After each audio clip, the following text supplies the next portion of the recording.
Nah, guys, kembali lagi di channel Aprisitorus, di mana channel ini akan memberikan diri kamu suatu informasi baik dari pekerjaan, asmara, keuangan, serta kehidupan diri kamu secara general.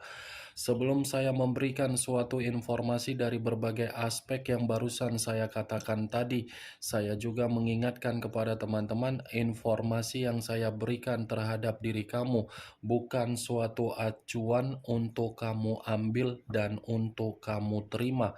Saya hanya bisa memberikan diri kamu suatu informasi berdasarkan kartu yang saya pegang ini. Diri kamu hanya bisa berencana terhadap kehidupan kamu, akan tetapi di balik dari informasi dan perencanaan tersebut, lagi-lagi yang menentukan adalah Sang Pencipta. Sebelum saya mengambil satu persatu kartu yang saya pegang ini secara acak, saya juga mengingatkan kepada teman-teman agar menekan tombol subscribe-nya dan menyalakan loncengnya supaya next video saya lebih semangat untuk memberikan suatu informasi baik terhadap kondisi energi kamu, manusia yang selama ini kamu prioritaskan, serta pihak ketiganya. Oke Wak Geng, sama seperti biasanya, saya tidak memiliki judul atau topik yang akan saya angkat atau yang akan saya bahas, tetapi saya akan berusaha untuk berbagi cerita dari setiap kartu yang akan saya ambil nanti secara acak. Apakah cerita di balik dari kartu tersebut akan memberikan suatu gambaran yang bersifat positif atau kebalikannya? Kita langsung saja. Saya akan mengambil beberapa kartu, di mana kartu yang akan saya ambil nanti bisa saja bersifat resonate, bisa saja tidak bersifat resonate. Semuanya saya kembalikan terhadap pola pemikiran kamu, semuanya saya kembalikan terhadap situasi energi yang kamu miliki untuk saat ini.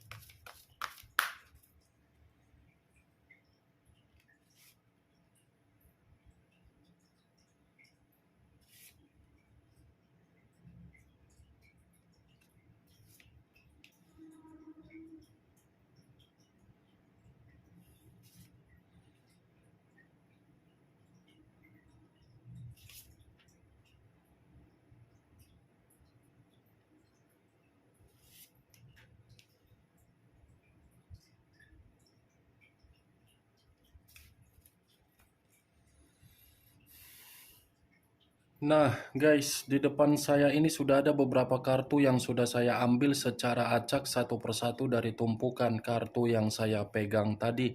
Apakah informasi atau cerita di balik dari kartu yang ada di depan saya ini akan memberikan suatu gambaran yang bersifat positif atau kebalikannya? Kita langsung terhadap kartu pertama. Muncul kartu ini. Sekali lagi saya mengatakan, muncul kartu yang saya pegang ini, di mana kemunculan kartu yang saya pegang ini seperti memberikan suatu isyarat atau berbicara terhadap kondisi satu energi, yang dimana kondisi energi tersebut untuk saat ini saya melihat dan saya merasakan sepertinya ada satu bentuk pergerakan, tetapi bentuk pergerakan ini hanya bisa menerima suatu perbuatan dari seseorang, yang dimana seseorang tersebut saya kategorikan sebagai orang yang begitu sangat licik. Kenapa saya mengatakan hal tersebut terhadap satu energi yang saya katakan tadi? Ibaratnya satu energi yang saya katakan tadi sudah berani untuk menginvestasikan suatu bentuk perasaan, tetapi keberanian untuk menginvestasikan perasaan tersebut, lagi-lagi perasaan itu hanya menerima pemerasan dari orang lain. Kondisi pemerasan inilah yang saya kategorikan dari seseorang yang saya katakan tadi begitu sangat licik. Kalau kartu ini saya arahkan terhadap posisi energi yang dimiliki oleh pihak lain atau orang lain, serta mengesampingkan satu energi yang saya katakan tadi, mungkin kartu ini masih mengatakan secara karakter dan secara watak pihak lain memberikan perlakuan yang sangat beresiko. Kenapa saya mengatakan perlakuan yang berisiko? Karena memang pihak lain tidak ada yang namanya suatu bentuk kejujuran. Sekalipun ada kejujuran, ya kejujuran yang diperlihatkan itu sudah memberikan suatu keuntungan. Kalaupun memang ada yang diberikan oleh pihak lain untuk kejujuran. Apa yang barusan saya katakan tadi bisa saja mengarah terhadap posisi energi kamu, dan apa yang barusan saya katakan tadi bisa saja mengarah terhadap manusia tersebut, manusia yang selama ini kamu prioritaskan tetapi pergi meninggalkan diri kamu. Akan tetapi, sebelum saya memberikan suatu informasi terhadap kemunculan kartu yang saya pegang ini, terlebih dahulu saya akan mengarah terhadap diri kamu sebelum saya mengarah terhadap manusia tersebut. Sebelum saya mengarah terhadap manusia itu, terlebih dahulu saya akan mengarah terhadap diri kamu.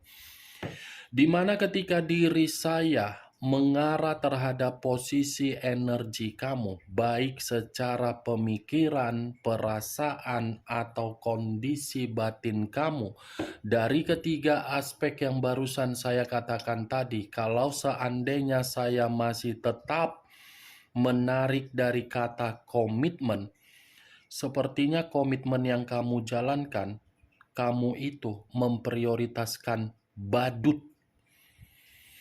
Kamu itu dihadapkan terhadap seorang badut. Di luar dari kata badut, mungkin kamu memelihara ular. Di luar dari kata ular, mungkin diri kamu memelihara yang namanya bunglon. Kenapa saya mengatakan antara badut, ular, dan bunglon?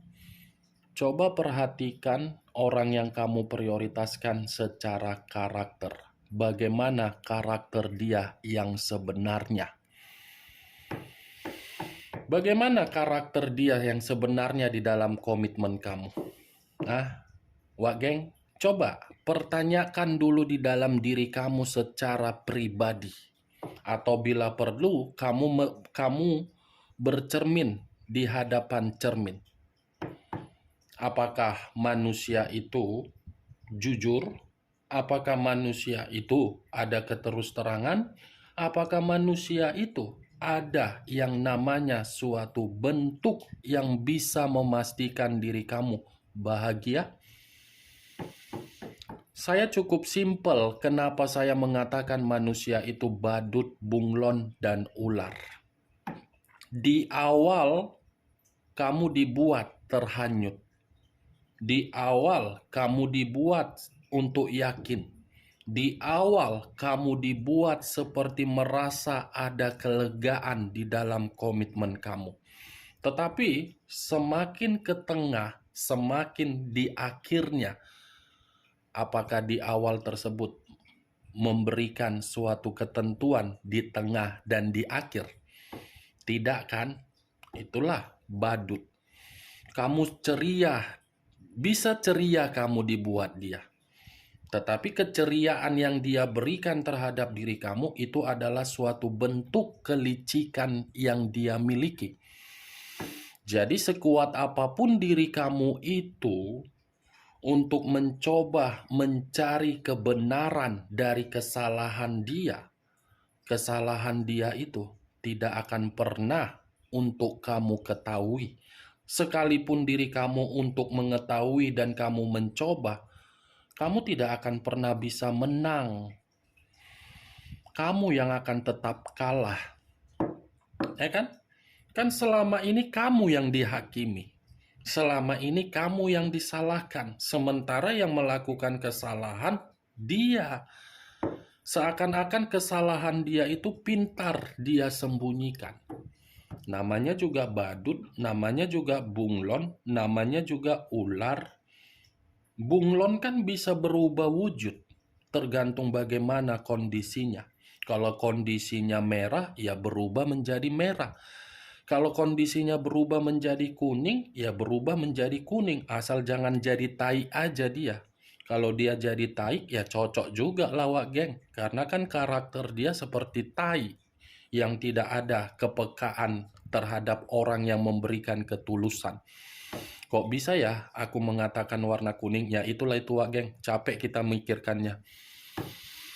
Ya kalaupun saya mengatakan ibaratnya di dalam satu sinetron kamu itu Indosiar yang lagi viral di TikTok. Tahu kan yang lagi viral di TikTok? Jasa kocok keliling, jasa ini keliling, jasa penipuan keliling, jasa penuh dengan drama keliling. Ya itulah tugas manusia itu sebagai peran di dalam komitmen kamu. Peran yang selalu pintar memberikan acting seakan-akan dia itu adalah paling polos. Paling polos dia actingnya. Kamu yang antagonis. Seakan-akan peran antagonis kamu itu menyimpulkan kamu yang menghancurkan komitmen kamu. Padahal kepolosan yang dia miliki, dialah yang menghancurkan. Itu dia wak geng. Sinetron Indosiar. Tahu kan Indosiar yang ikan yang terbang-terbang itu loh. Itulah itu capek aku mikirkannya. Itu yang saya lihat dari komitmen kamu. Mantap ya wak geng ya. Ternyata orang yang kamu prioritaskan itu penuh dengan drama, penuh dengan kebohongan, penuh dengan situasi penipuan, penuh dengan situasi pemerasan, penuh dengan situasi yang sangat beresiko terhadap diri kamu. Wow, jadi sampai di sini kamu kan sudah paham. Biarkanlah dia yang pergi. Siapa tahu kepergian dia itu kan bisa mendapatkan mangsa berikutnya. Jadi untuk saat ini kau jangan terlalu memikirkan manusia itu. Manusia yang terlalu banyak drama yang dimainkan, itu akan menjatuhkan manusia tersebut. Itulah manusia si Teletubbies. Itu dia wak geng. Tetapi kalau saya berbicara dari sisi lainnya, sepertinya bukan hanya komitmen kamu saja yang memberikan diri kamu ini penuh dengan drama. Orang yang di sekitaran kamu ini pun selalu melakukan tindakan untuk memeras diri kamu, di mana pemerasan ini membohongi diri kamu agar diri kamu rugi. Mulai dari bisnis, lebih banyak pengeluaran daripada pemasukan. Mulai dari keuangan, yang dimana keuangan kamu itu kamu membantu saudara sahabat, tetapi keuangan yang kamu bantu tidak dikembalikan. Itu dia, wak geng. Saya berbicara dari apa yang saya katakan tadi, belum acuannya dari kartu yang saya pegang ini. Kalau acuannya dari kartu yang saya pegang ini, kartu ini seperti mengatakan diri kamu next time, pergunakan satu konsep di dalam pemikiran kamu yang dimana konsep ini saya katakan, jadilah orang yang cerdik dan pastikan kamu itu mempergunakan kelicikan yang dimana ketika kamu menggunakan kelicikan kamu agar diri kamu memiliki tujuan dan tidak dimanfaatkan oleh berbagai orang. Boleh kan saya mengatakan seperti itu agar pemikiran kamu bisa terkoneksi dari situasi yang sudah terjadi? Boleh atau tidak? Ah, bodoh amat, mau kau bilang boleh atau tidak, bodoh amat aku, yang penting aku mengatakannya aja lah sama kau. Itu dia wak geng. Itu dia. Coba lihat untuk ke belakang, bandingkan untuk ke depannya. Sudah belajar kan dari kondisi di belakang yang penuh dengan drama? Nah, pergunakan drama yang kamu terima untuk kamu pakai agar diri kamu cerdik kembali. Begitu juga terhadap orang yang akan kembali terhadap diri kamu. Walaupun akan kembali, tetapi pergunakan juga kelicikan kamu. Ini kartu pertama, 7 pedang. 7 pedang. Pedang yang saya katakan inilah yang saya katakan tadi, badut, bunglon, ular, dan kecerdikan. Kalau saya mengarahkan kartu yang saya pegang ini terhadap posisi energi manusia yang selama ini kamu prioritaskan tetapi pergi meninggalkan diri kamu, kartu ini pun lagi-lagi akan mengatakan kondisi diri dia dalam kondisi tidak berbeda jauh dari apa yang pernah kamu rasakan. Tidak berbeda jauh. Apa yang pernah kamu rasakan untuk saat ini, itulah yang sedang dia rasakan. Kenapa saya mengatakan hal tersebut? Karena orang yang dia prioritaskan tidak berbeda dari karakter yang dia miliki. Itu dia, Wage. Tidak berbeda jauh. Manusia itu licik, dia dipertemukan terhadap orang yang licik. Tetapi kelicikan yang dia miliki jauh lebih maju kelicikan yang dia prioritaskan dari orang yang dia utamakan ketika mengabaikan diri kamu. Ini kalau saya katakan dari hubungan perselingkuhan bisa, karena selama ini kan kamu yang diselingkuhi. Bisa saja diri kamu ini dimanfaatkan ketika manusia itu ada perselingkuhan di luaran sana, perselingkuhan dia sekongkol terhadap manusia itu agar manusia itu memanfaatkan diri kamu. Tetapi kembali, yang menjadi acuan saya dari kartu ini, manusia tersebut. Manusia yang dimana manusia itu dalam posisi sama dengan diri kamu. Muncul kartu Knight of Swords. Pangeran atau prajurit yang memegang satu pedang. Pedang kembali yang keluar. Kalau saya mencoba untuk menarik kata pedang, pedang ini seperti mengatakan ada situasi yang membuat manusia tersebut menerima suatu bentuk pemberontakan. Kenapa saya mengatakan pemberontakan? Ini manusia sedang berada di dalam situasi kecurangan. Ada orang yang mencurangi dia, di mana kecurangan itu sudah membuat manusia itu kehilangan kendali dari posisi kehidupan dia. Walaupun kartu ini saya arahkan, siapa tahu ya, si Teletubbies ingin kembali terhadap diri kamu. Kembalinya si Teletubbies terhadap diri kamu kemungkinan besar itu masih mempergunakan kecurangan. Makanya saya mengatakan terhadap diri kamu tadi, next time jadilah orang yang cerdik. Muncul kartu The Tower. Unsur tanah berlambangkan 3 zodiak. Capricorn, Taurus, dan Virgo. Kalau saya mencoba untuk mengesampingkan ketiga zodiak yang barusan saya katakan tadi, keluarnya kartu The Tower seperti memberikan suatu gambaran yang dimana manusia itu dicurangi oleh seseorang, tetapi bentuk kecurangan tersebut sudah membuat manusia tersebut menerima yang namanya kehancuran. Ini kartu kehancuran. Apa yang pernah dia lakukan terhadap diri kamu, kini dia pun merasakan kehancuran tersebut. Kehancuran, keterpurukan, kemiskinan, kebangkrutan, semuanya hancur. Wah, geng. Muncul kartu Seven of Wands. Terdiri dari 7 tongkat. Kalau saya mencoba untuk menarik satu tongkat dari ke-7 tongkat yang barusan saya katakan tadi, satu tongkat yang saya tarik ini mengatakan manusia tersebut bukan hanya hancur, tetapi kehidupan dia penuh dengan kondisi yang dimana manusia itu merasa penuh dengan konflik. Ini Seven of Wands. Manusia itu sudah gimana ya untuk saya katakan, ya intinya pada hancur semua lah, wah geng. Tidak ada lagi orang yang bisa memberikan manusia itu suatu bentuk kepercayaan.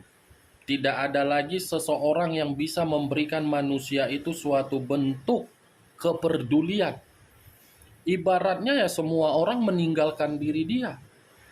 Yang seharusnya dia bisa mendapatkan apa yang dia dapatkan ketika mengabaikan diri kamu, ternyata yang dia prioritaskan tidak memberikan apa yang dia inginkan. Muncul kartu Five of Cups, terdiri dari 5 cawan. Kalau saya mencoba menarik satu cawan dari kelima cawan yang barusan saya katakan tadi, satu cawan yang saya tarik ini seperti memberikan suatu gambaran yang dimana manusia itu lagi ada kesedihan. Wow, mantap ya. Dicurangi. Wow, mantap kartunya, Wage. Pemerasan, dicurangi, hancur, konflik, kesedihan. Ada kesedihan yang begitu sangat mendalam yang sedang dia ratapi, yang sedang dia renungkan. Ya itu urusan dia lah ya, urusan si Teletubbies lah. Mau dia bersedih, mau dia jungkir balik, mau dia guling-guling, mau dia ngapa-ngapain, mau dia terbang seperti apapun itu, seperti Spider-Man atau apa, ya itu urusan dia lah situ. Ya, Wak Geng. Bagaimana Wak Geng dari apa yang saya katakan tadi? Apakah bisa masuk secara logika kamu? Ya kalau menurut diri kamu bisa masuk secara logika kamu, silakan angkat. Tetapi kalau menurut diri kamu tidak bisa masuk secara logika kamu, ya tidak usah kamu angkat. Anggap saja kelima kartu yang saya pegang tadi, yang saya katakan terhadap diri kamu sebagai gibahan yang tidak berfaedah, gibahan yang tidak berkualitas. Setidaknya diri kamu itu sudah mengetahui bentuk kekecewaan kamu karena kamu dicurangi sudah terkoneksi terhadap manusia itu, yang dimana manusia itu pun menerima situasi tersebut. Muncul kartu Six of Swords. Six of Swords terdiri dari 6 pedang. Kalau saya mencoba menarik satu pedang dari ke-6 pedang yang barusan saya katakan tadi, satu pedang yang saya tarik ini seperti mengatakan manusia itu ada luka. Luka karena apa? Pergi meninggalkan diri kamu. Berarti kartu yang saya pegang ini, kartu ini bukan mendukung dari kelima kartu yang saya bukakan tadi. Ini menggambarkan situasi dia, ini menggambarkan situasi dari perasaan dia atau batin dia yang belum bisa move on dari diri kamu. Dia yang pergi tetapi dia yang belum bisa move on. Dia yang melepaskan dengan pecundang dia, tetapi kepecundangan dia membuktikan diri dia ini tidak stabil dan dia masih ingin terkait dengan koneksi diri kamu. Oke Wak Geng, hanya itu yang bisa saya berikan informasinya terhadap diri kamu dari ke-6 kartu yang saya ambil tadi. Tetapi sebelum saya menutup perkataan dan ucapan yang saya katakan tadi, sekali lagi saya mengingatkan, saya tidak memberikan diri kamu suatu sugesti, di mana sugesti tersebut bermain di dalam pola pemikiran kamu. Semua saya lemparkan terhadap diri kamu untuk menyikapi dan merespon ucapan yang saya katakan tersebut. Yang positif ambil, yang negatif buang. Sekian dulu informasinya. Salam kartu tarot, salam zodiak.